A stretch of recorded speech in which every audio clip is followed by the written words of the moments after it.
1 марти соли 2016 президенти ҷумҳурии Тоҷикистон пешрои миллат муҳтарам Эмомалӣ Раҳмон ба фаъолияти аввалин шабакаи соҳавӣ дар Тоҷикистон расман ҳусни оғоз бахшиданд.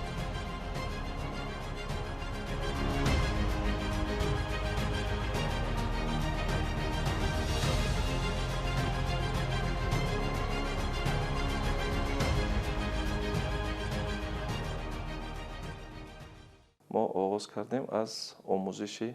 تجربه دیگر دولت ها و جلب متخصصان خارجی برای آماده کردن دستای ایجادی و تکنیکی، چون که در جمهوری ما این ساحه نو بود و جلب متخصصان خارجی بسیار مهم بود که از روز اول ما آماده کنیم شارحان و متخصصان محلی خود را که و از آن جمله جلب دیگر متخصصان از دیگر تلویزیون ها برای همکاری و آغاز کردن فعالیت ما نقشه داشتیم که از روز اول از آغاز با سطح صفتی نوی معاصر HD کار آغاز نماییم و موفق هم شدیم. یکمین از روز آغاز با این صفت یکمین تلویزیون در تاجیکستان که با صفت معاصر HD فعالیت را آغاز نمود و دوم موفقیت این که ما با همکاری با شریکان بین المللی جلب متخصصان توانستیم که تمام چاره‌بینی های ورزشی سطحی بین المللی را با حقوق مؤلفی به دست آوریم و شارحان ما با طرز مستقیم این چاره‌بینی را به مخلصان پیشکش نماییم و از آن جمله اگر به مثال همین مسابقه ها گیریم جام جهان با فوتبال بود، المپیادهای جهانی و چمپیونات های مشهور اروپا و دیگر مسابقه های بین المللی را پیشکش نماییم.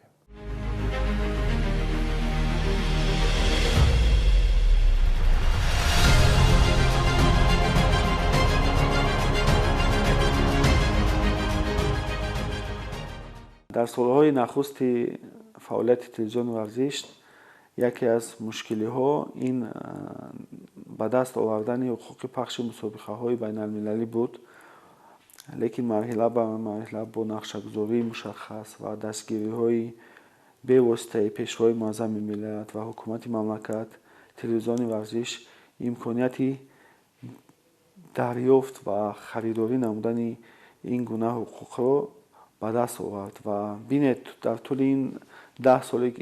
فعالیت تلویزیون ورزش یگان مسابقه بین المللی نبود که در افیر تلویزیون ورزش جای خود را نیافته باشد، مخلص از آن بهره‌ور نشده باشد. در این جاده هم اهل ایجاد و تکنیکی تلویزیون ورزش پیوسته مهنت و زحمت میکشند. شب و روز قریب 24 ساعت در بعضا موارد برای پیشکش نمودن جالبترین گزارش های ورزشی کارمندان زحمت میکشیدند و هنوزم این همه زحمت و مشقت ها یک تجربه بزرگ رو برای هر یک کارمند تلویزیون ورزش داده ایستاده است. در روند فعالیت من شخصا شاهد زحمت های شبانه روزی مسئولین این تلویزیون بودم، چه در سطح روزنامه‌نگاران، چه در سطح کارمندان تکنیکی، چه در سطح نواربرداران که در بازی‌های المپی تا سطح بازی‌های المپی، در بازی‌های آسیایی، در بازی‌های سطح بلند بین المللی چقدر حرکت می‌کردند، تلاش می‌ورزیدند از هر لحظه نازک و زیبای این مسابقه را با طور خوب و وسیع برای پیشنهاد مردم نمایند و این زحمت، این کارنمایی، این مهنت یک روحیه نو به خود ورزشگرم. این احساس حتی در روند رقابت خود ورزشگر ما در وقتی رقابت در نبرد باز بالاتر میگیرد. وقتی که ورزشگر خودش را در آینه نیلگون در تلویزیون میبیند با این قدر حشمت و وقتی که میبیند که در روبروی اون نواربردار قرار دارد که او را تمام تاجیکستان که تماشا میکند میبیند و من باور دارم که در اندیشه او همون سخن والای رهبر دولت چرخ میزند که شما را 10 میلیون شهر، زیادتر از 10 میلیون شهروند تاجیکستان муҳимтар аз ҳама роҳбари давлат бо шумо ҳаст ва ҳеҷ вақт нерӯи тоҷикиро ҳеҷ вақт маъюсу малол нашавед, вале ҳама вақт анамо қудрату нерӯмандии тоҷикиро бояд бо худ дошта бошед, рӯҳбаланд бошед ва ҳамин аст ки анамин нерӯ, анамин қудрат, анамин эътимоди қавӣ метавонад варзишгари мо пирӯз кунад ва ин як маротиба не чандин маротиба ҳам исбот шудааст. яъне ки дар дастовард нақши васоити ахбори омма ҳам хеле заруру муҳим аст. дар онҷо агар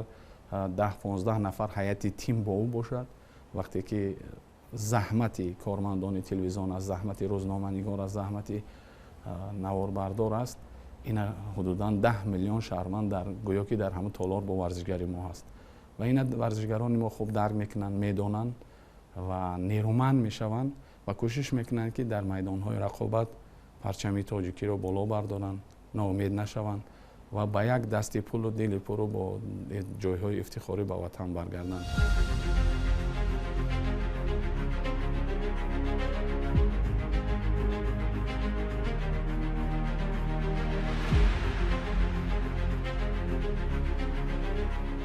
дар солҳои аввали фаъолияти худ барои телевизиони варзиш хеле мушкил буд, зеро таҷрибаи қаблан пешниҳоди гузоришҳои варзишӣ, махсусан гузоришҳои мустақими варзишӣ ва иштирок дар чорабиниҳои муҳташами қоравӣ ва ҷаҳониро мо надоштем. вақте телевизиони варзиш дар ин мусобиқотҳо рафт ва ҳуқуқи расмии пахши мусобиқотҳоро дархост намуд, ба даст овард, сараввал мушкил буд, зеро касе бовар намекард ки аз Тоҷикистон ин гуна имкониятро касе доро хоҳад шуд. телевизиони варзиш тавонист ҳамчун намояндаи Тоҷикистони соҳиби истиқлол дар арсаи байналмилалӣ сараввал худро муаррифӣ намояд ва баъд аз чандин солҳо аллакай як мавқеи устувори худро миёни ҷомеаи хабарнигорони варзишӣ ё телевизионҳои варзишии ҷаҳонӣ дарёфт намояд.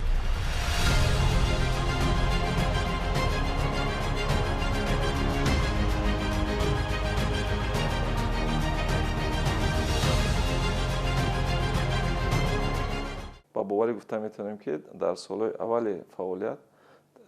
бо мухлисон зич будан бисёр ба яке аз барномаҳое ки бисёр машҳур агар гӯем дар мисоле ки мухлисои футболи мо зиёд ки ҳастанд дар ҷомеа буд яке аз барномаҳои хубӣ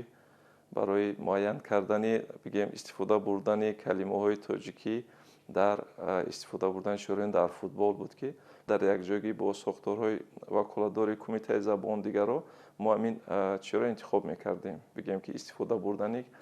калимаҳои вожаҳои дар футбол истифода шавиро ва муваффақ ҳам шудем ки аллакай тамоми мухлисо мебинем бо забони тоҷикӣ ҳамин шораиҳои моро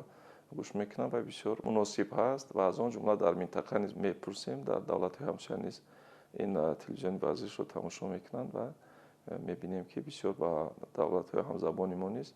ин бисёр ба баён хуш аст. бозии дастои СПАЛ ва Ювентус оғоз мекунем ки ин дасто дар варзишгоҳи баскетбол дар Тоҷикистонро бо ҳунар ва маҳорати худ шод хоҳад кард. ипон нишон медиҳад ноиб қаҳрамони гӯштини ҷудои ҷаҳон аз дасти Шакармамад Мирамамадов шикаст мехӯрад. имрӯз ба варзишгоҳи марказии ҷумҳуриявии шаҳри Душанбе ба ҳам омаданд то ҳайати мунтахаби Тоҷикистонро дастгирӣ ва ҷонибдорӣ намоянд. мардум ба ҳамин эҳтиёҷ буданд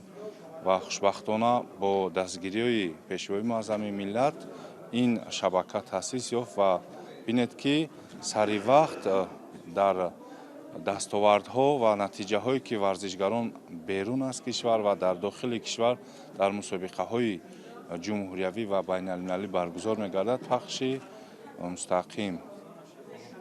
ба роҳ монда шудааст ки ин як навигарӣ аст, як тарғибу ташвиқоти варзиш аст ки барои мо варзишгарон ин аҳамияти калон дорад ки мо вақте ки ғолиб ва ҷоизадор мешавем дар мусобиқаҳои баланди варзишӣ аллакай аввалин шуда шабакаи варзиш ба тамоми мардуми сарбаланди ҷумҳурӣ инъикос мекунад.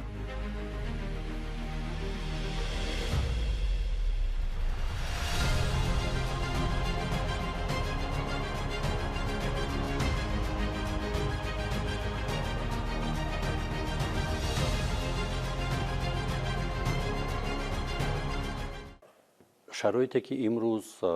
барои тамошобин телевизиони варзиш муҳайё кардааст ногузир буда тамошобинони мо имрӯз дастрасӣ ба ҳама гуна мусобиқаҳои гунсатҳ доранд. барои мисол мо дар як давлати аврупо қарор доштем ва хостем яке аз мусобиқаҳои варзиширо тамошо кунем, вале мутаассифона ин мусобиқаҳои варзишӣ барои тамошобинони ин давлатҳо ройгон набуданд. барои тамошобинони мо бошад хушбахтона ин мусобиқаҳо ройгон мебошанд ва ба ҳама гуна мусобиқаҳое ки сатҳи ҷаҳонӣ сатҳи дохилӣ онҳо дастрасӣ доранд. бовар дорем ки дар оянда низ телевизиони варзиш фаъолияти худро боз ҳам густариш медиҳад. барномаҳои ҷолибу сатҳи баланд таҳия менамоянд. иштироки таърихии мунтахаби футболи тоҷикистон дар ҷоми осиё дар кишвари қатар ин як таҷрибаи бузург буд ба аҳли эҷод ва техникии телевизиони варзиш ва бо ифтихор метавон гуфт ки онҳо аз рисолати худ баромаданд ва тавонистанд он рӯзҳо аз ин баромади бо муваффақу таърихии футболбозони кишвар як минбари хуб барои тамоми мардуми кишвар бошанд ва бо як масъулияти баланд бо як сифати касбӣ мусобиқаро ва лаҳзаҳои таърихии варзиши тоҷикро муаррифгар бошанд. вақти бозида даромадед фикри танҳо майдоне фикре ки 10 миллион зиёд мо 60 миллион зиёд тоҷико дунёда ҳастем. фикри оро карда обрӯи давлата карда ин танҳо як футбол нест. аввалин бор тими тоҷикистон гим дар сатҳи финали бозиҳои пайбаромадаи сол аст ки иродаи мустаҳкам доша ҳадаф дорем мақсад дорем ба пеш фақат ба пеш. лекин ҳамира ҳис кунем ки ман куҷое ки набошам ман бо шумо ҳастам ман шуморо тамошо мекунам соати чанди фарқияти сал набошам ман тамошо мекунам. ба шумо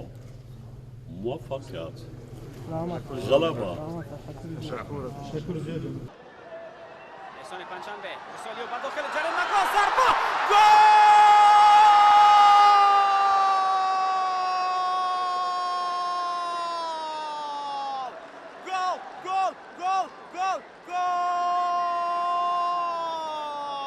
اگر به من وقت بدید من تا سحری تا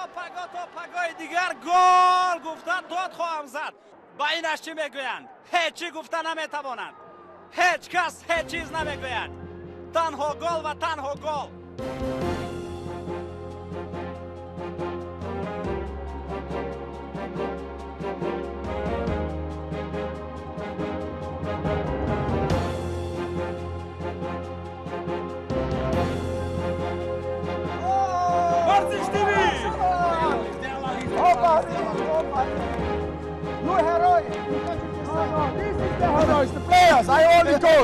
телевизиони варзиш дар баробари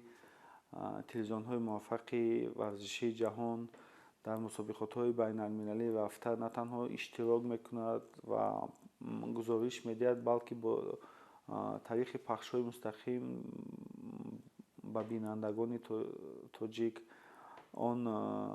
вазъи воқеӣ ва нодири атрофи баргузории мусобиқотҳоро шарҳ медиҳад, гузориш медиҳад. ин худ як ифтихор аст, зеро ин ҳама кӯшишҳо корҳо на танҳо баҳри дастрасии гузориш, балки як муаррифии миллат аст, зеро дигар мухлисоне ки гирду атрофи ин гузоришҳо аз фаъолияти телевизиони варзиш баҳравар мешаванд, аллакай маълумот мегиранд ки тоҷикистон дорои як шабакаи байналмилалӣ аст, иқтидор дорад ва бо дастгириҳои ҳукумати мамлакат имкон доранд то рафти баргузории чунин мусобиқотҳои муҳташами хоравӣ шаҳрвандони кишвари худ гузоришҳои муфассал, шарҳу таҳлилҳои аз макони мусобиқотҳоро пешкаш намоянд. телевизиони варзиш дар худи ташаккули тарзи ҳаёти солим ва пешгирии бемориҳои сироятӣ ва ғайри сироятӣ, пешгирии фарбеӣ, зиёд вазнӣ, пешгирии бемориҳои қанд ва дигар масъалаи солимӣ дар кишвар бисёр як роли калон мебозад, чунки аллакай нафари шаҳрванд ё сокине ки ба телевизиони варзиш, яъне ки дар шабакаи телевизиони варзиш аз барномае ки пешниҳоди аҳолӣ гардонида мешавад, албатта ин як таъсири мусбӣ худаша мерасонад, чунки варзиш ин солимӣ аст, варзиш ин солимии ҷомеа аст ва ман фикр мекунам ки нақши телевизиони шабакаи телевизионии варзиш дар солимии ҷомеа як бисёр як мавқеи хубу, яъне ки як мавқеи муайянеро бозидааст.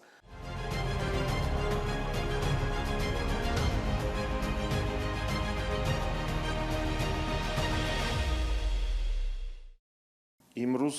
телевизиони варзиш яке аз беҳтарин телевизиони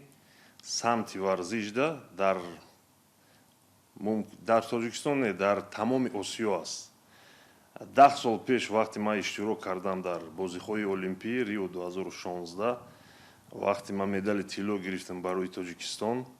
телевизиони варзиш пахши мустақим нишон додагӣ буд ҳамин мусобиқа ва оилаи ман тамоми Тоҷикистон тамошо мекарданд ва мухлисӣ мекарданд. Вақте ман медали тилло гирифтам, мара пешвои муаззами миллат муҳтарам Эмомали Раҳмон занг зад, табрик кардай. Вақте ман гуфтам ҷаноби олӣ медали шумо аст, гуфт не, ин медали тамоми тоҷикистониён аст.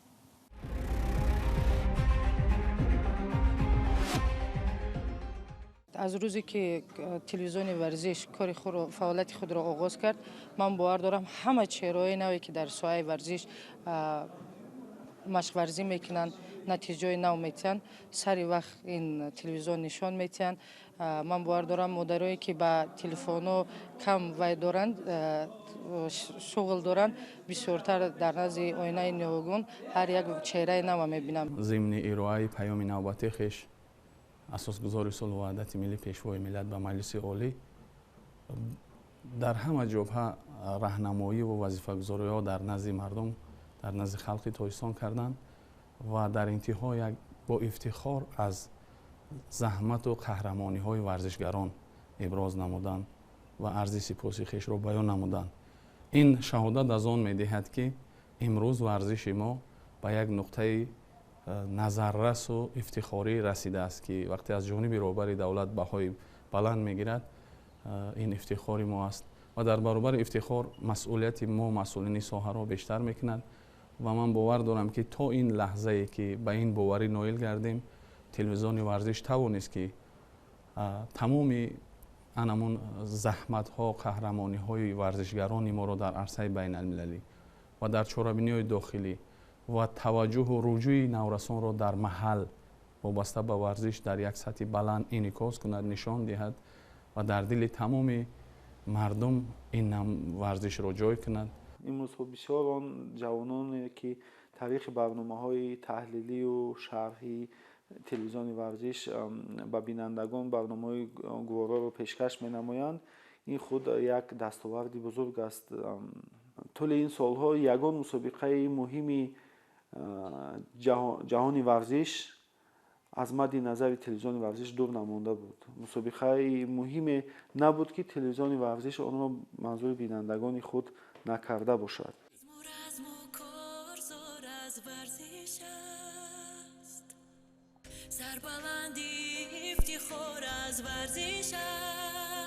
ассалому алайкум тамошобинони азиз, мухлисони варзишҳои зимистона. анҷуманро эътибор аз варзиш аст,